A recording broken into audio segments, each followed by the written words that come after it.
So no such troubles at this round and this stage of the competition this year. We'll see what happens in the round of 16 for Bayern Munich, but in the end they put 4 past Cologne and they will be marching on to the next round. It makes it 14 wins in 14 games in all competitions. They are the first club in the history of Europe's top 5 leagues to win their first 14 games of a season. 51 goals scored and only 10 conceded. The one thing that can be celebrated is that they actually conceded an opening goal for the first time this season against Cologne. As for Harry Kane, 22 goals on the season so far. Let's hear from the man himself speaking to Archie Rhind-Tutt after the game. Harry, 14 straight wins, 2 more goals for you. But that first half felt like Cologne were your toughest opponents of the season so far. How did you see it? Yeah, it was tough. First half especially. I think the first 30 minutes, it was a bit chaotic from both teams. We still had chances early in that first half that, if we take it can be a different game. But then about 15 minutes in, they started getting set plays. They started putting balls in our box and the crowd got behind them. And it was difficult. We had to battle. Obviously disappointing to concede like we did. But then the best part was the reaction. To then score so quickly after, bounce back, and then again to go 2-1 and take control before half-time was the most pleasing thing today. And in second half, we kind of saw more of our style as they started to tire, and a well-deserved win in the end. As a neutral, I think that your first goal tonight is probably the easiest on the eye of all your goals so far this season. Really? For you? It's one of my favourites. I think it's a mixture of good finishing, technique, like instincts of my surroundings. So I like the goal, but I'm glad you liked it too. Yeah, it was. I'll have to watch it back and see it for sure. But yeah, it was that chip kind of spinny one into the far corner was nice. It's the other foot. It's the way that you pull onto your left, and then, like in the same motion, it's so difficult. Like I'm imagining, but it seems so difficult to turn in that circle. Yeah, I think it's just, I've been playing the game long enough now where when I'm in the box especially, I kind of know where I am and I know where the goal is for sure. But, I'll probably try that maybe 10 more times. It might not come off the way it did tonight, but that's the important thing, that you can do it in those moments, in those high-pressure moments. So, like I said, I have to watch it back, but it was a nice goal to score. Second one, need to give more credit to the English connection in the squad. Aaron Danks. He's buying you goals right now. Yeah, no, and to be fair, he's spoke at half-time and kind of gave us a bit of an English talking to for the first half, because we was a bit all over the place in our set plays in the first half. We weren't really in the right positions. We weren't clear with our signals. So, the first one coming into the second half, and we all knew what we was doing for sure, and thankfully it paid off. Just put another great ball in, very similar to the one last week, and just happy to put it in the back of the net again. I'll leave it to the imagination what an English talking to is. You can, yeah. I'm not telling these guys here. Harry, thank you very much. Thank you. Cheers. Cheers. Take care. Back to UK. Thank you so much, Archie. Jurgen Klinsmann joining us now. It's hard not to smile at everything Harry Kane's doing right now, Jurgen. Yeah, it's just unbelievable what he's doing, and with such a consistency and such a focus, and I just really believe that he makes everybody better around him. And he himself is on the top of his game. And this first goal, where he turned around himself and then chipped it in the back corner, it's beautiful. And I hope he has fun then to watch it himself. It's just consistency, his drive, the way he kind of reads the game ahead and gets involved everywhere pretty much is just wonderful to see. And I think, now going forward towards obviously next summer's World Cup with his England, the sky is the limit, but he's definitely the most influential player on that Bayern Munich side. And it's admirable.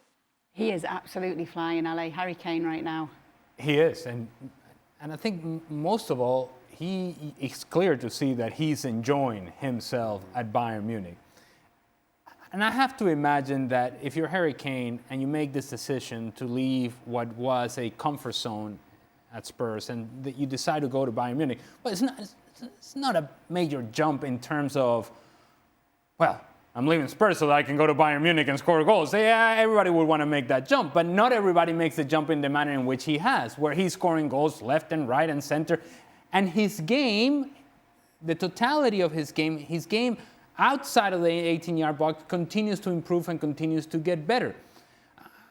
I think I've said before, and I'll say it again because I think it's important to remind ourselves that he has become a better player with Bayern Munich because he's been asked to do, or maybe he's chosen to do different things that maybe he was doing at Spurs every so often, but now it has become very much a part of his game.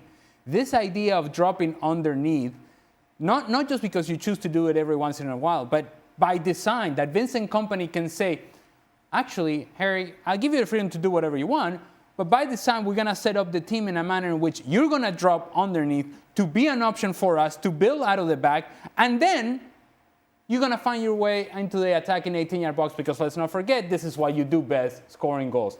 And he's doing it in terms of the combination that we're talking about of doing both the underneath work and the work inside the 18-yard box. He's doing it better than anybody else in the world. I'm not just talking about the attacking part. I'm talking about doing the combination of being able to be part of the build-up, hold-up play, distributing play, and then going and scoring goals.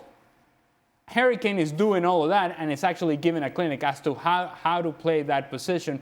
From that point of view, from that perspective, his game right now is more complete than it has ever been before. One of the things you have to appreciate or have to love about Harry Kane is how simply he makes the game look. I mean, even in this goal here, the more I see it, the better it seems to get. Because, truth be told, Zila is in a very good position. The goalkeeper is in a really good position here. But then all of a sudden, Harry Kane, and when he decides to shoot, I don't think that there is much of a gap for him to hit. He really is threading the eye of a needle.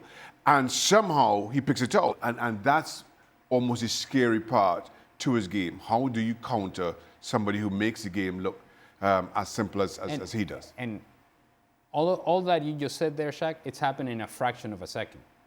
Mm-hmm. He's making that decision in a fraction of a second. Most players in that sort of position, once your touch takes you away from goal, you're now looking to drop the ball off for somebody who's coming from behind.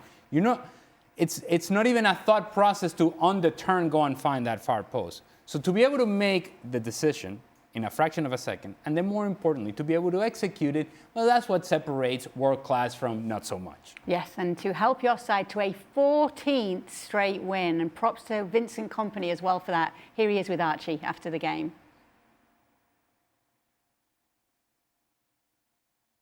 Vincent, that first half, I can't remember seeing your side wobble like that, I'd say, in the first half an hour, and yet the response that you showed, how did you see it? Yeah, I mean, steady. It wasn't wobbling, it was resisting, it was putting big blocks in, defending, showing togetherness, and also enjoying the battle. So I absolutely don't call it wobbling. It's part of football, and when the challenge comes to you, you still have to rise up, and that's what I did. And then afterwards, you know, don't forget, I still think we had the better chances throughout the game, first half and second half. But for sure, the second half looked much more like I think what we were able to do. But I think the first half as well. Any moment the ball was in play, we weren't bad, but we weren't putting the ball back in play quick enough, and that sort of disrupted our momentum. And then you see Köln came with a lot of willingness to fight, battle, but I think we enjoyed it as well. I've just not seen your team be pushed into that level of discomfort, I guess, is what I mean, in that first half an hour. No, I think against Dortmund second half, it might have been you who said the same thing actually, so you're contradicting yourself. I think that's a step up from Dortmund, though. Yeah, but I remember things you say. So, no, it's a cup game. Look at the weather. The pitch was getting turned inside out, and it's part of it. You've got to sometimes win your headers, win your battles, come back and gain fouls and march your way up the pitch. But grass line by grass line, it's part of the game. I've been on the end of a lot of very happy moments in my career when this was part of it, and the worry is when you're not able to do it. But it's absolutely necessary, and sometimes you can't look at the conditions. It just comes to you and you have to deal with it. Just finally, a word about the other Englishman in this Bayern team? Aaron Danks, because Harry's told us that at half-time he gave a bit of an English team talk. Successful on the one hand with Harry's goal again as well. Yeah, I think we to be fair, we went into the first half and the routine we sort of worked on was absolutely not what we was doing. So we were giving away our own set pieces. And then in the second half, the players executed it to perfection, and we started being dangerous again on set pieces, like against Dortmund. But it's a part of football, and we try and always be perfect. But when it's not perfect, your mentality can still get you through it, and that's what the team did today. Vincent, thank you. Thank you. Cheers. Thank you, man. Okay, back to you. Wobble, wobble. Join us next week for the latest instalment of Archie annoying Vincent Kompany. We're taking a look at the odds for the Champions League, and it's incredible to see that Bayern are actually fifth favourites as it stands right now at 8-1, behind Arsenal, PSG, Barcelona and Liverpool. Jurgen, do you think that's unfair to this Bayern Munich side, who are doing what they're doing this season? I think they would deserve to be in the top 3, for sure, in that ranking. In my opinion. How impressive is it, though, Jurgen, what they're doing this season? Because they do seem to be unstoppable. Today was the first time they conceded first in a single game in all competitions all season. Yeah, it really seems from the outside that Vincent Kompany is able to balance his entire roster in almost a perfect manner. And they are focused, they are driven, they are hungry. I think today against Köln, it took a little bit of a... Yeah, it took their first goal from Cologne to wake them up a bit, and then they put it into another gear, and then the result was 4-1 at the end of the day. I think it's a team that really is highly focused on the Champions League then, because I think the championship in Germany, the Bundesliga title, is in no danger. And obviously, if they can win the German Cup as well, it's very prestigious in Germany, and everybody wants to play the final there in Berlin in an Olympic Stadium. It's a nice thing to do as well. But the real deal is the Champions League for Bayern Munich, and that's where they're looking at, and they definitely have the roster for it. And in the beginning of the season, some people said, they're lacking maybe 2-3 high-end players still in their roster. I don't think so, because now they found a young kid like Leonard Karl. He's 17 years old, and he's already showing pieces of brilliance at such a young age that it's exciting for all the Bayern Munich fans to follow this kid now the next couple of months. So the roster is very strong, and the goal is clear, winning the Champions League. One thing we've seen with Vincent Kompany is he's not just keeping notes on his team and managing them. He's also keeping notes on Archie Rhind-Tutt and what he's saying in these post-match interviews, Archie. You are here to defend yourself now from that wobble line.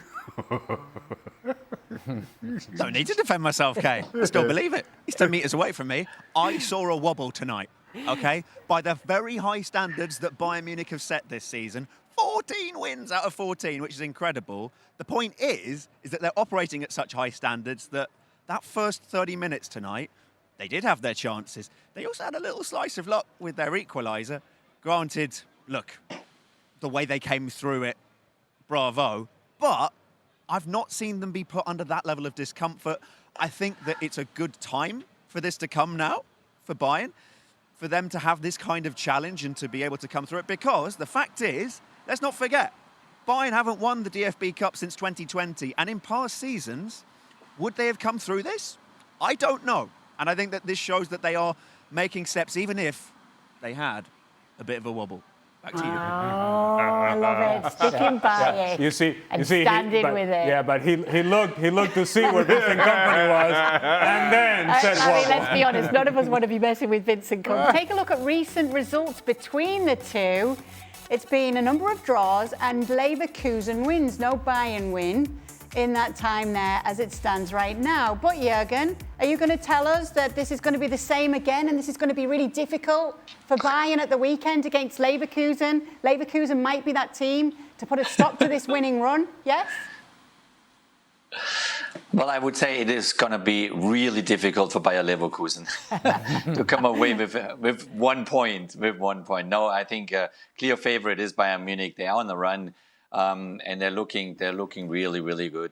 And Bayer Leverkusen will go there. They will try everything, but anything else than a Bayern Munich win would be a big surprise. Cup competition, Champions League aside though, Archie, Hjulman has had Leverkusen on this unbeaten run. Can they get something against Bayern? When you say cup competitions, basically, apart from the PSG game, Leverkusen have been pretty good, which is true. I was at that game, and the scary thing I think for the rest of Europe is I don't think PSG hit top gear. But this is a Leverkusen side which is growing. And, for example, players like Alex Garcia, who he was having to fight for the same spot as Granit Xhaka in the team, and also playing alongside him sometimes and playing in the same kind of spaces that Xhaka wanted to play in. And I think we've seen this season that he's been able to step up a gear. Somebody like Alejandro Grimaldo as well. He was already a key player for Leverkusen when they went unbeaten, when they won the double under Xabi Alonso. But he has also stepped into a new space now. And I think that we've seen sometimes when big figures and big characters in a team leave, it does enable others to step up to the plate. And looking at the way that Alejandro Grimaldo just got that. I nearly said Moreno. Alejandro Grimaldo is able to take free kicks right now. He's taking them like they're penalties. In fact, he's having more problems with penalties than he is with free kicks right now. So, yeah, I think that they will still offer Bayern some interesting challenges. But, yeah, it's difficult to weave away from the fact that Bayern are complete favourites for that. One more thing, Kay, by the way. Do you know that thing when you remember, like, the argument that you should have said when somebody's next to you? Yes. Right? Vincent Kompany said to me last season, I don't care what you journalists think. Well, he seemed to care what I thought there, didn't he? So here's one thing. Whether or not you think Leverkusen are going to do anything, the whole reason you have to watch our coverage on Saturday is to see Archie and Vincent Kompany once again in the post-match. This is becoming gripping stuff this season. I bet you can't call them wobbly. I bet you can't. We dare you, Archie. We dare you. You had a little wobble midweek, Vincent, but you're all right today. Archie, thank you so much for being with us. We will see you again at the weekend as Bayern Munich hope to not wobble against Bayer Leverkusen. Our coverage will begin at 1 p.m. Eastern.